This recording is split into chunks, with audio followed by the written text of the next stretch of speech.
Okey, bismillahirrahmanirrahim. Assalamualaikum. Salam sejahtera kepada abangku-abangku yang dikasihi, dirindui selalu. Okey, harap semua okey lah steady lah Okey, cerita ini sebuah gitar Ibanez Geo.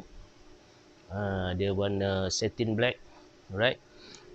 So F86 tremolo, pickup HSS, satu master volume. Ui, ini dah jam dah ni. Tak boleh pusing langsung.